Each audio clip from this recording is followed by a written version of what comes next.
Bom dia. Vamos dar hoje continuidade à sequência dos vídeos de avaliação de empresas do professor Felipe Pontes. E hoje nós traremos a aplicação e o entendimento sobre a estimativa de Fermi ou fermentização.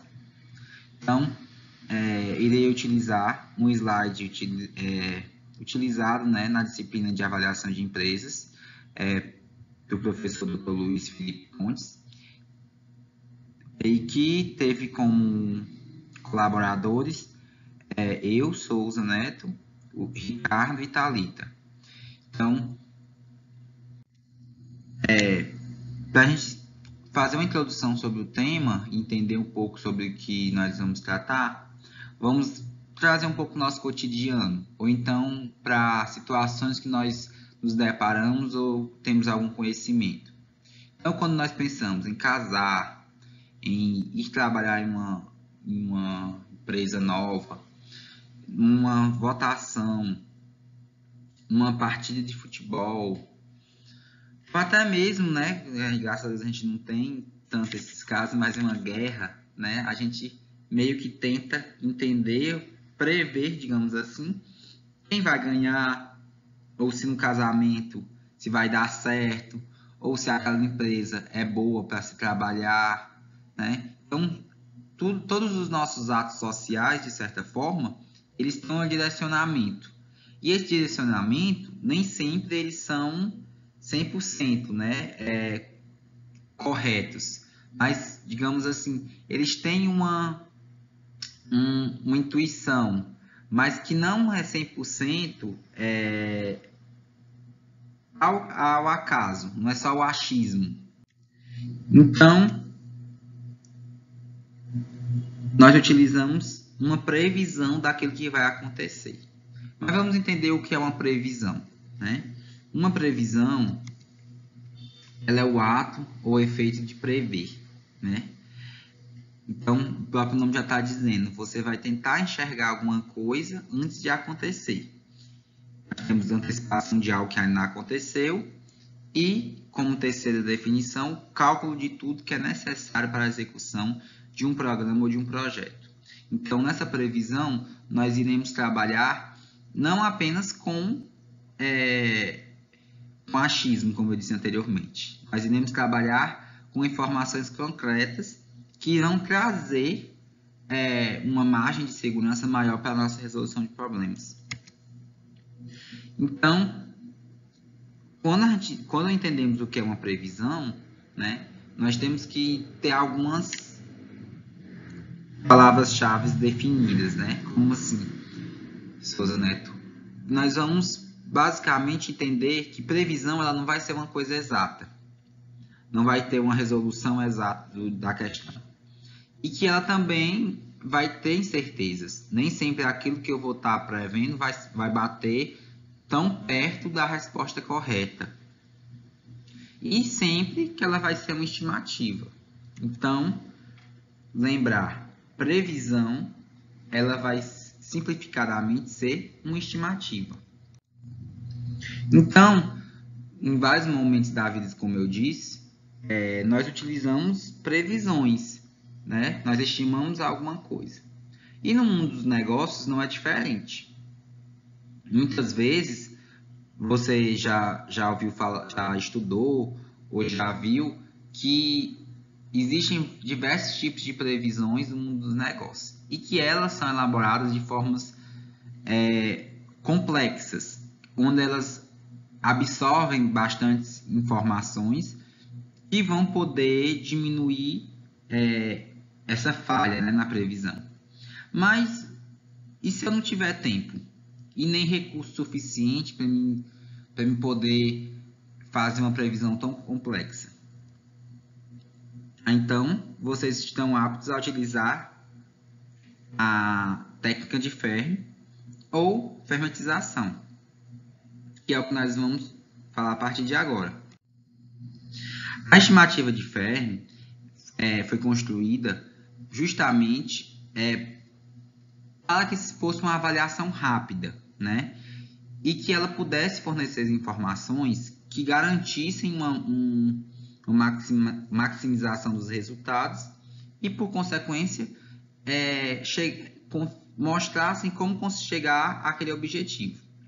Só que esse cientista, né, esse físico, né, que é italiano, que foi do século XX, o professor Enrico Fermi, ele nem era da área de negócios, né?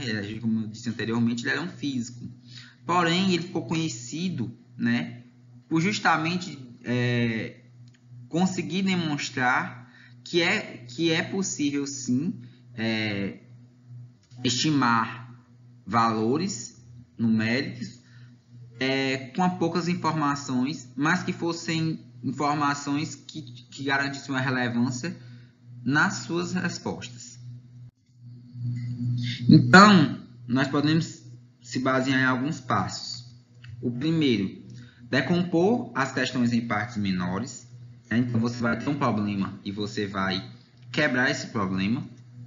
Posteriormente, você vai delinear o mais nitidamente o que for capaz, o que você conhece e o que não conhece, e não deixar nenhuma suposição sem ser examinada. Ou seja, você vai construir problemas menores e vai verificar qual desses você consegue responder com os conhecimentos básicos que você já tem e quais que você não tem. Você vai adotar uma visão de fora, que vai ser justamente informações que você vai buscar fora do seu conhecimento para conseguir ajudar a resolver seu problema. E vai tratar cada problema daquele dali como uma parte especial. Você não vai apenas responder por responder. Quanto mais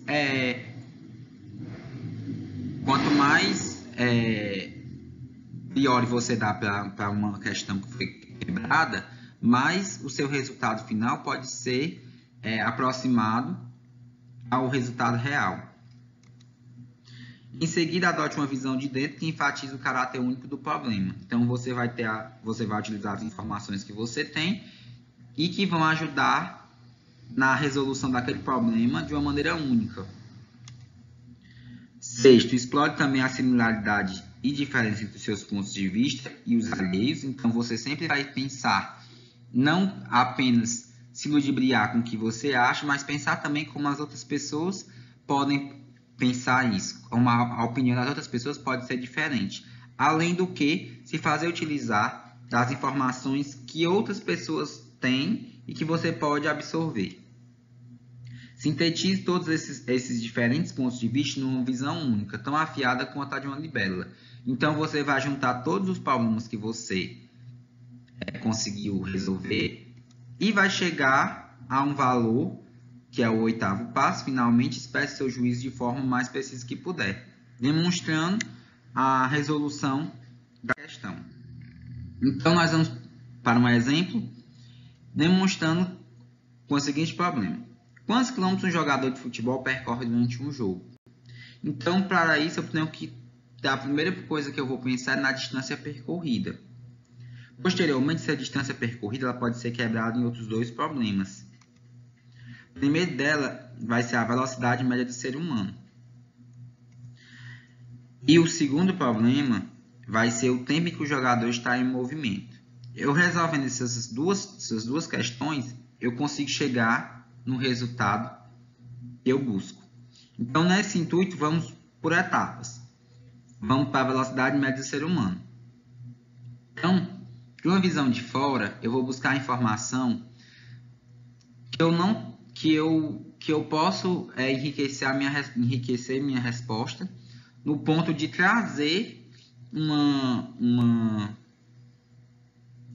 informação concreta, onde eu acredito que aquilo dali vai contribuir significativamente para o que eu estou buscando. Então, eu vou primeiro pensar, né? A velocidade média do ser humano é calculada em metros por segundo. Então, eu tenho que pensar um pouco grande. Quem é a pessoa que mais corre, né, no mundo? Então, nós temos o exemplo do Bolt, né, que é o homem mais rápido do mundo. Então, nós temos a informação, buscamos a informação em que o Bolt ele corre 10 metros por segundo. Posteriormente, você não pode pensar e se basear apenas por as pessoas que são muito rápidas, visto que a grande maioria das pessoas não são. Esse é um exemplo extremo. Então, o Bolt vai ser o meu extremo. E o meu mínimo vai ser justamente o que eu acho que as pessoas, o que as pessoas podem fazer de maneira menos provável. Então, elas podem ser o menor tipo, a menor maneira que elas fazem. Então, se eu tenho o Bolt que corre 10 metros por segundo, eu posso estimar, mais ou menos de cabeça, que a pessoa que corre mais devagar, ela corre 4 metros por segundo. Então, se a mais rápida corre 10 metros e a mais baixa corre 4 metros por segundo, eu posso ter uma média que vai ser das pessoas comuns. Então, 4 mais 10, 14, dividido por 2, 7. Então, eu vou ter uma média que cada jogador corre 7 metros por segundo. Né? E, posteriormente, que como ninguém corre o campo todinho, ele vai ter um momento que vai caminhar. Então, eu também vou estimar de forma pessoal que uma pessoa ela anda 0,5 metros por segundo.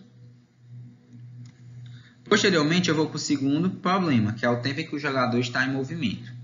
Esse tempo que o jogador está em movimento vai ser praticamente a duração da partida. Uma partida normal, eu sei que utiliza 90 minutos, né? Se não tiver acréscimos.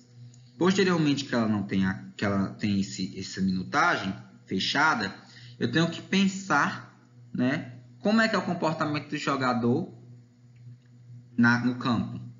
Ele não vai correr os 90 minutos completos. E também não vai ficar parado 90 minutos. Então, eu vou criar uma proporção em que vai me demonstrar o resultado que eu estou buscando. Mentalmente, de forma pessoal, eu busco, demonstro que o jogador ele deve correr 40% do tempo e ele anda 30%. Né? Então, eu tenho 36 minutos que ele passa correndo e 27 minutos que ele passa andando. Só que sobra. Esse restante que vai sobrar, nós iremos utilizar também. Então, eu vou pegar todas essas informações, essas questões que eu obtive, e vou juntar. Então, eu tenho 7 metros por segundo, vezes 2.160 segundos, que vai ser aqueles 36 minutos transformados em segundos, mais 0,5 metros, que é o que ele passa andando, vezes 1.620 segundos, mais o restante do tempo que sobrou da partida. O que vai me encontrar o valor de 15.000 metros, 930 metros. Então, que transformando vai ser 15,9 quilômetros. Então, isso foi a estimativa, né, que eu consegui para meu problema, que é quantos quilômetros um jogador de futebol percorre durante um jogo. Posteriormente, buscou-se encontrar a resposta real, né, utilizada com... Lembre-se que diversos fatores foram estimados de forma pessoal e de forma tentando absorver os exageros e tentando minimizar os erros.